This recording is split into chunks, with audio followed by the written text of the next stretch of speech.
we'll measure from this high up here all the way down to that low right here. And you see, all we're measuring from here down to here, that's just a basic move we're measuring from a high to a low, which is all of this in the future now that's played out. See how the stock moved up to this line at 23.6. Then it moves up to the next level here at 38.2. Stock comes all the way back down, comes back up, tries to hold at that level, and it moves back up. And then it touches right here at the 50% retracement. That 50%, you could look at that.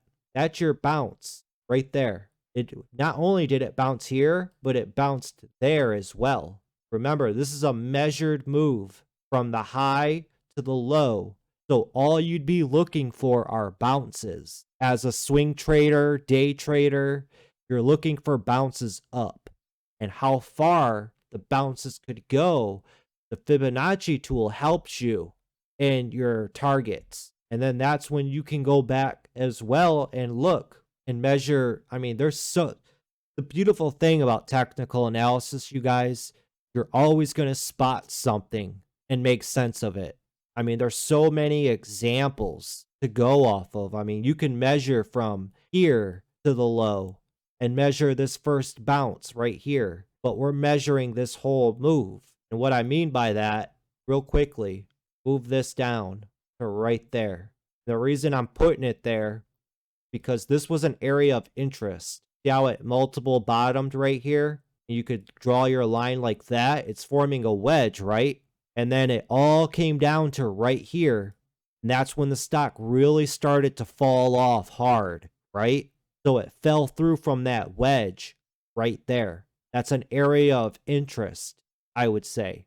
It broke through the pattern to the downside. And from that, you can use your Fibonacci retracement. Plot it there, measure it down to the low. So you're measuring this move right there. And as you see, the stock bounced up all the way up to this top line.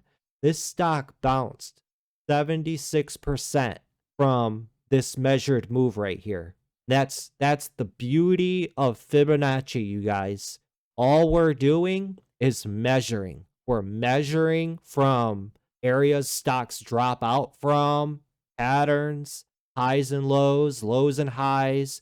Get creative with it and develop your own unique strategy and the way you look at these charts. And it also really helps you in understanding and seeing how to look at these stocks. Makes sense? So I've given you guys not one, but two examples. You could have used Fibonacci from measuring from the high to the low or from a pattern to the low. The possibilities are endless with Fibonacci. Have fun with it. I'm always experimenting with Fibonacci. Always.